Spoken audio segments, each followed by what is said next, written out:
What's going on, guys? This is Rob, and I have a theory video for you guys today, which, by the way, you will hear more voices on the channel besides mine. It's the only way to keep myself from burning out and basically just quitting and shutting down the channel because I'm kind of going crazy just doing it all on my own. So you are going to hear Gordon, aka Red Muffler Man. You are going to hear Karan. He's a guy that I don't think you've heard yet, but you may have, but you'll hear more of him on the channel. But I have a theory that Avengers Secret Wars is going to introduce Galactus to the MCU. And I know a lot of people are kind of like, really? You think Galactus will be introduced in Avengers Secret Wars? Yes, I do. And here's the reason why. So let's talk about Secret Wars for a second, right? What is Secret Wars? Okay, so Secret Wars has had different iterations over the years in Marvel Comics. There was the original Secret Wars back in 1984 by Jim Shooter. That's the most famous one. So like all the heroes are put on one ship, all the villains are put on another ship. The Beyonder brings them all together. He assembles Battle World. He puts them on the world and says, everybody fight to the death, and whoever wins will get their wildest wish, right? Their wildest dream will come true. So basically the Beyonder was Pedro from Napoleon Dynamite. Now the thing about this is the second Secret Wars was released a couple years later, and literally the Beyonder came to Earth because after the events of the original Secret Wars, the Beyonder was curious about Earth. So it came to Earth, it kind of hung around for a little bit, killed Death, caused all kinds of problems across the universe.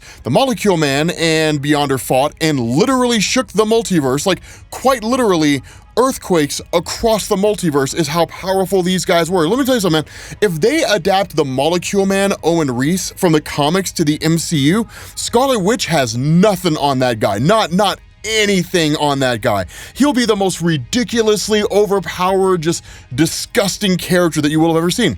There is a better than fair chance, though, that if they adapt the Molecule Man to the MCU, he'll be wildly underpowered, because how do you bring a guy into the MCU that can alter the atomic structure of matter on the multiversal level? The guy's basically God. So the thing about this is that in Secret Wars number 3, which was an unofficial Secret Wars story, this actually gave us the nature of Molecule Man's powers, at least as they existed at the time, that he was in effect one half of a cosmic cube, right? Like literally a wishing box in Marvel Comics, hence the reason why he was so powerful. The other half was the Beyonder himself, so that's why they were basically equal in power if the Beyonder wasn't a smidge more powerful than Molecule Man. And then you go into Secret Wars 2015 by Jonathan Hickman, son.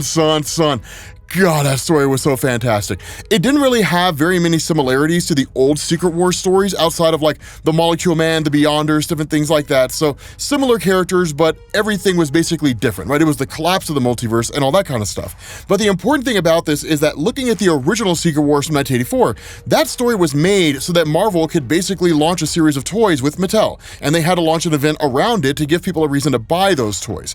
And so the reason why this matters is because for us as the comic book readers, or at least not really me at the time, I was 0 years old. I was literally being born when that story came out. I was being born sometime during that year. But when that story originally came out, as comic book readers, people basically knew who those characters were because it was the most popular villains against the most popular heroes. For the average person who had never read a comic once in their life and only knew about characters in passing, they were just being suddenly introduced to characters that they had never seen or heard of before. So sure, they knew of Spider-Man and like the Fantastic Four, probably, Captain America most likely, because I'm pretty sure he was there, and a few others, but like that was basically it. It was just suddenly Galactus, and they're like, who the hell's Galactus? And it's like, this is Galactus, that really tall guy there who's basically ignoring everybody. Like, it was just kind of thrown on them all of a sudden. And I feel like that's what the MCU would do with Secret Wars. Now, they can actually get away with this. Now, I know like super hardcore people who think like everything needs to be explained, right? Like, here's the origin for this character, and here's the origin for that character, and here's the origin for this pencil that Hawkeye's using in this scene, because everything needs an origin, because everything has to follow continuity, right? For like the die-hard continuity fans, they're probably gonna get a little bit upset about this, but they're like a fraction of a fraction of a fraction of a fraction of a percent of the people who are watching these movies. So they don't really matter that much. But for the average person going in there, you could literally just throw Galactus and the Silver Surfer in. And the reason why is because we've seen the Silver Surfer, and the anticipation of Galactus has built up to a fever pitch all the way to the point that like most people know who he is, even if only by physical appearance, but they don't really know anything about him. So literally you could just just have some scene in the movie where by whatever manner and whatever means, things unfold, and then suddenly like Galactus is there. And then somebody is the voice of the audience, the casual moviegoer who doesn't know who Galactus is, and they're like, who's that person? And then like the Silver Surfer comes up, which most everybody knows who the Silver Surfer is, even if they don't know the nuance of the relationship between the Silver Surfer and Galactus. They're aware that the Silver Surfer is essentially a herald of Galactus, and if they're not, the movie will take care of it for them, right? But literally the Silver Surfer is like, that's Galactus, he consumes worlds. If that moment happens in the movie, comic book fans are gonna freak. The average movie person is gonna get excited too, even though they don't know why. And then once the movie's over, videos like mine are gonna turn them into experts over Comics Explained. So it's gonna be one of those cool little moments, right? But they could definitely do that, right? Because people are aware of the concept of Galactus, they're aware of the concept of Silver Surfer. Seeing different characters like that suddenly appear in the movie, honestly, it's probably the best place to do it. Because outside of the Fantastic Four film, which the rumors are out there, and I wouldn't give them a whole lot of credibility, it's literally like somebody on Twitter is like, I heard from a guy who heard from a guy who heard from a guy who got coffee for a producer at Marvel Studios that the Beyonder is gonna have a major role in the Fantastic Four. So like, you know, take it for what it's worth. But outside of the Fantastic Four movie, I don't really see where or how they would introduce Galactus into the MCU. The only way to really do it is in like Guardians of the Galaxy 3, and he's just kind of mentioned by name, right? In the same way that like Thanos was mentioned in the first Guardians movie, where they just kind of referred to him as a Mad Titan, and we were all kind of disappointed because we were all kind of hoping that like the Nova Corps would treat him like Voldemort, right? Like he who must not be named, like Thanos just instills fear in everybody, right? Like they're like, and Thanos, the Mad Titan. And I was like, I mean, it could have been a little more than that, you know? I mean, it could have been a little, you know, a little fear going on there, you know, a little something, a little emotional reaction, not just kind of skimming over it. But nonetheless, right, it could be something like that, right? Where it's just like, you know, this happened or that happened, or there's some kind of conversation that goes on, and somebody's like, Galactus is on the move again. Or it's like people who are just, like the Guardians are at like like nowhere or something like that. There's this huge influx of refugees, and people are like, where are all these refugees coming from? And it's like, Galactus just consumed their world. Dunzo, right? That's all you get. It's just like one single thing like that. And it's like, Galactus exists. Yes, like a reference to that guy. And that's all you would really need, at the very least, to kind of get the ball rolling for the introduction of his character.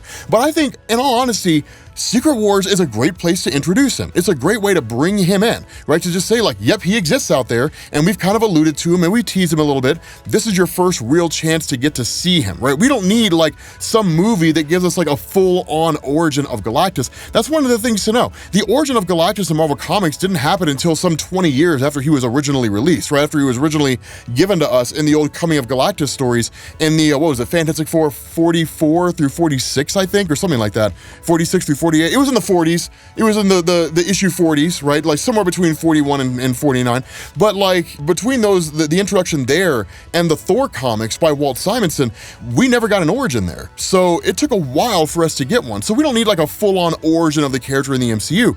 We just kind of need to see him. And I think Secret Wars is the best place to introduce him. The real question you have to ask here is, if they go that route, are they going to do that for other characters? Or are they going to do that for other groups? Would it be something like the Dire Wraiths or the introduction of the Shi'ar or something along those lines? Now, in that instance, if they did that, they would likely be characters that you see and they exist there, but they might not give them a whole lot of exposition, because even reasonable comic book fans aren't necessarily sure or aren't really that familiar with the Dire Wraiths or the Shi'ar Empire. They're aware of them, but in terms of like the intricacies of the group, the average comic book reader probably doesn't know too much about them. So the average moviegoer is going to be clueless about those guys. So I don't know if they'd necessarily do something like that, but there's a lot of potential there for the introduction of teams that we wouldn't normally see, groups that we wouldn't normally see, or individuals that we wouldn't normally see, right? To just kind of throw them into Secret Wars, say like, hey, they're there, and then just kind of call it a day. If they wanted to introduce like Phi-La-Vell, Quasar, or something along those lines.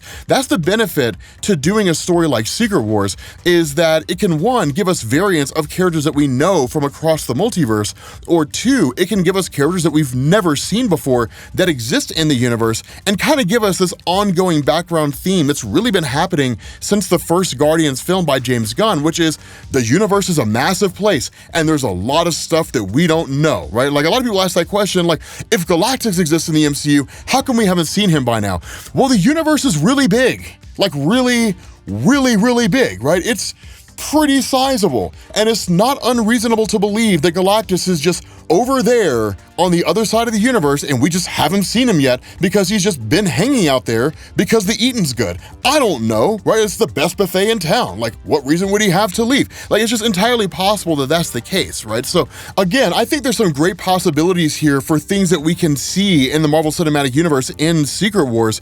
I'm a little more in favor of the idea of introducing Galactus in Fantastic Four. Outside of the November release date, I don't think we really have anything for that film. I don't think we have like any villains lined up. I don't think that they really even have a plot formed. I think it's just kind of like the movie's coming out then and we're gonna start working on it here in the next couple months or so. And like, that's basically it, right? So we've got a little while. So I'm kind of curious to see how it all unfolds. I mean, a lot of time is going to pass between now and Avengers Secret Wars. So there's gonna be a lot of things that they can do, and they already had their big 10-year meeting, right? So like how things are gonna look for the next 10 years. So they've already got it mapped out. So there's a lot of stuff that was not talked about at San Diego that's gonna be talked about at D23. So we might have to kind of wait till D23 comes out to see how all, whether this theory might be credible or something like that. Like, they literally could come out with a TV show called Marvel Studios Galactus, and it's just about him, and that's it. I have no idea, right? Like Galactus and Friends, which honestly, I would kind of watch that show if it was a show called Galactus and Friends, and he's just like traveling around the cosmos, consuming worlds, but it's like a buddy cop film between himself and like Reed Richards of the Fantastic Four with the Ultimate Nullifier. For those of you guys who don't know what that is, it doesn't matter. But like a buddy cop type movie or type TV show, I'd watch the hell out of that. But regardless, I'm rambling. Time to end this. Let me know what you guys think down in the comment section. Thank you all for watching, and I will catch you all later. Peace.